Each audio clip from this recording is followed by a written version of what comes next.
Let's give a quick look at Breshad Perriman and all that he will offer to the Detroit Lions offense. Let's talk Lions. Welcome back to an all-new episode. Thank you for liking, thank you for commenting, and thank you for subscribing to this channel for all your Detroit Lions news. Today we're breaking down the Breshad Perriman signing. Gonna look at his past, see what he's done, and really look at what he offers here now in Detroit. So first, let's get some background info. He came into the league in 2016 with the Baltimore Ravens. Then he goes to Cleveland in 2018. In 2019, he heads to Tampa Bay, where he arguably has his best season yet. And then in 2020, he heads over to the New York Jets, where his numbers may not be fantastic, specifically last year with the Jets. I don't blame Perriman. I really do blame Sam Darnold. Last year, he went 30 for 60, so a 50% reception percentage. He also put up a total of 505 yards, averaging out at about 16.8 yards per reception. He also ended with 3 TDs. Look, he's young. He's 27 years old. He's coming to Detroit for a 1-year, $3 million deal. And when you look at the stats, you look at him going 30 for 60, 505 yards. I don't blame Perriman. I blame Darnold. That's who I blame. I don't blame Perriman, specifically last year.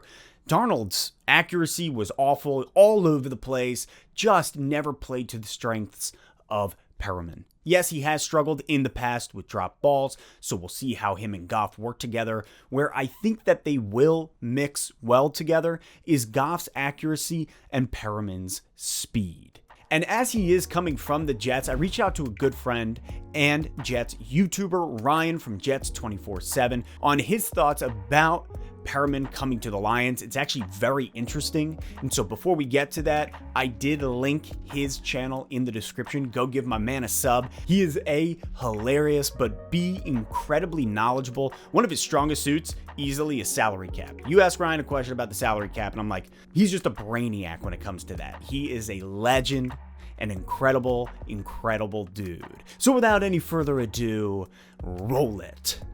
Thanks, Jay, for having me on. Hi guys, my name's Ryan. I'm from Jets Talk 24/7. I cover, as you guessed, the New York Jets, from live streams to videos and all that good jazz. So if you want to check me out, link in the description down below. Well, you guys have just signed Breshad Perriman to a 1-year, $3 million deal, and I can say I really like this signing for you guys. And my Jets had Breshad Perriman last year, and it was someone that I was really high on. The guy runs a 4.2 40, and for the duration of his career, he's really been a disappointment, a former first-round pick. He had an amazing 5-game stretch down in Tampa Bay 2 years ago. So I was really hyped when the Jets wound up bringing him in. He winds up signing a 1-year, $6 to $8 million deal pending incentives. He didn't hit those incentives. Last year with us, he had a total of 30 receptions, 505 yards, and 3 touchdowns. Now, you may be thinking like, that's not that great. I know. My Jets aren't the best team in the world. But I also want to bring in a little more context to those numbers because I really like Perriman. I would have liked the Jets to have retained him pending what they were going to do with the quarterback situation because Sam Darnold, I don't know if you've guessed it, but he doesn't have the strongest arm in the game, and getting the ball down the field to a deep threat, that's sort of an issue. We had that issue with Robbie Anderson, and that's why I wasn't too beat up when Robbie wound up leaving for Carolina. So the biggest, I guess, stat or biggest sort of insight that I can give for this guy is just his stats while playing with Joe Flacco, because Flacco's got a cannon for an arm, and the difference in play from Flacco to Sam was just drastic for Perriman. So in 3 games with Joe Flacco, week 6, he had 8 targets, 4 receptions, 62 yards, no touchdowns. Now this is after he came off an injury. So this is his first game back from injury. Then the next 2 weeks with Flacco, week 9 and week 11. Week 9, 7 targets, 5 receptions, 101 yards, and 2 touchdowns. Week 11, 4 targets, 2 receptions, 54 yards, and 2 touchdowns. So basically, his total stat line for the year, 30 receptions, 505 yards, 3 touchdowns. With Flacco, 11 receptions, 217 yards, and 3 touchdowns. So the dude basically got like half of his statistics in 3 games, and all with Joe Flacco. So if you guys are any sort of concerned or worried about what Perriman could be bringing to your team, as long as you can get the ball down the field with any sort of accuracy, you guys have a really good player on your hands. And for half the money that the Jets wound up paying him, I think it's a great deal for you guys. That's it. That's all I got. I got nothing else. I'm bummed my Jets didn't retain the guy and you guys wound up walking away with him. So, Jay, there's my insight. Let me know what you think. I got to get you on my channel because I got to talk about Breshad Davis over there. So I'll get you back. Thanks for having me on, Jay. Thank you, Ryan, for all of your knowledge.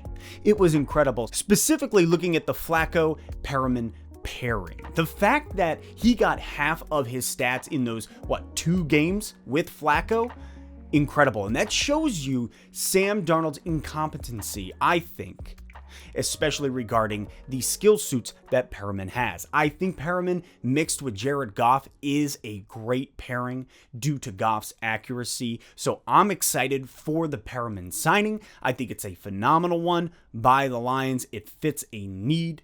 And so I'm looking forward to it, just hoping that he can stay healthy coming into this season. His speed mixed with Goff's accuracy is just what we need. Again, thank you, Ryan, for all your information. You are a stud. Remember to go and sub to his channel. Feels like there's a friggin' spider web on me. God, where did you even come from? Where'd you go? Where'd you come from? Cotton Eye Joe. That is it for today. What do you all think about the signing of Breshad Perriman? Has this video changed your mind? I'm very interested. Drop it in the comments. I look forward to reading it. And as always, I'll catch you next time on Let's Talk Lions.